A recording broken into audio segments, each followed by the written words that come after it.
Production of Amrit Bhumi by Shubhendu Ghosh. Alright, so welcome everyone to another deep dive with us.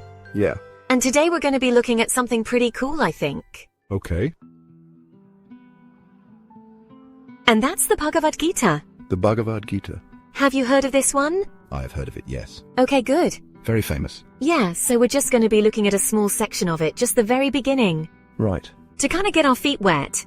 Sure. And see what it's all about. Yeah. Because it's a very long, very famous. It's a big one. Yeah, it's a big one. Yeah. So I'm kind of excited to jump into this one. Yeah, me too. It's a classic. Yeah. For a reason. Yeah, and these classics, they tend to have a lot of Wisdom. Yeah. S1, wisdom. timeless wisdom. Timeless is the word. Yeah. Stuff that's just as relevant today as it was however many thousands of years ago when it was written. Absolutely. And I think the fun part about this is figuring out how it's relevant to us today. Right. Exactly. Because, yeah, people were dealing with different stuff back then, but a lot of the same. Yeah, human nature is human nature, right? Exactly. So we're looking at the very beginning of the Bhagavad Gita, Okay. and kind of set the stage for people who haven't read it. Right. What is happening at the very beginning of this epic poem? Well, the scene is that we have two sets of cousins. Okay, The Pandavas and the Kauravas. the Pandavas. And the Kauravas. Okay. And they're about to engage in this huge battle over their kingdom. Wow. High stakes. Very high stakes. And the father of the Kauravas, the Tarashra, he's blind. And he asks his advisor Sunjaya to describe what is happening on the battlefield. Interesting. So this is sort of like a story within a story. It's a story within a story. Because we have the larger epic of the Mahabharata, Yes. but then this is like a specific dialogue. Within that larger epic. And there are actually a lot of these little stories within the Mahabharata. Wow. But the Bhagavad Gita is kind of the most famous one. Okay, cool. Yeah. So Tarashra is blind. He can't see what's happening, and he says, hey, tell me what's going on. Exactly. And he says, what did my sons and the sons of Pandu do? Okay. So, right there in that first line, we already have all this, We have the setup. the setup. The conflict. Yeah. The family ties the drama. Yeah. It's all right there. Wow. And so it jumps right into it right away. Oh, yeah. It doesn't waste any time.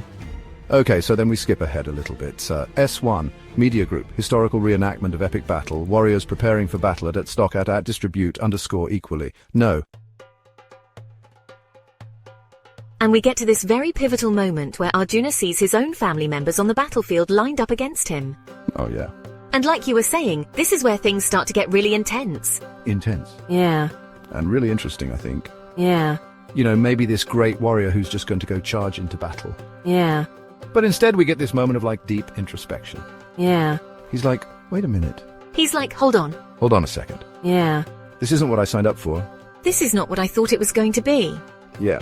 And I think a lot of people can relate to that feeling. Yeah. You know, when you're kind of confronted with a situation that you didn't expect, and it kind of makes you rethink everything. Yeah. Narrator, right. Like what? What am I even doing here? Yeah. Exactly, narrator, yes.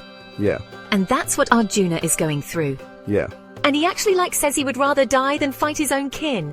Yeah. He's really struggling with this idea of having to, kill his family.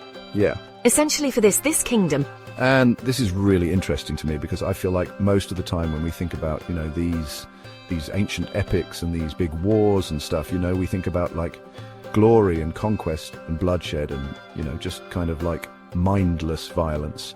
Just like this rage. Yeah, narrator, yeah. This kind of almost animalistic urge to fight and conquer. Yeah.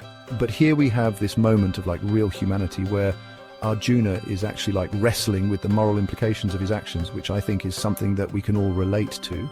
Absolutely. He's a man who's trying to figure out. Yeah. He's a person. Yeah. He's a person with feelings and emotions and morals and a conscience. Yeah, narrator, yeah. And so he actually lays down his bow and arrows. Yeah. He literally sets aside his weapons and refuses to fight. And I mean, you're saying, that moment of him, setting aside his weapons and being overcome with grief. Yeah. That kind of sets the stage for the rest of the Bhagavad Gita. Yeah. Narrator, right. This really interesting dilemma. Yeah. Yeah. Narrator, right. This is kind of the crisis point. Yeah. That the whole text is going to address. Yeah. Yeah. Narrator, yeah.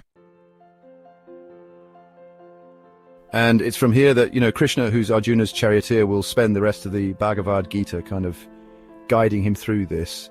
So Krishna is kind of like, he's like the spiritual guy. The spiritual guy. Yeah. The teacher. The mentor. The mentor, exactly. Yeah. And this is really cool because it kind of shows us that even these great warriors, even these powerful figures in history, right? They still needed guidance. Absolutely. Everyone needs a mentor. Yeah. Everyone needs someone to talk to, Yeah. And sometimes that mentor comes in unexpected places. Right. Like, you had this great warrior, Yeah. and his mentor is his charioteer. Yeah. You wouldn't necessarily expect that. No. But yeah, it just goes to show that, wisdom and guidance can come from anywhere. Right. Exactly. Yeah.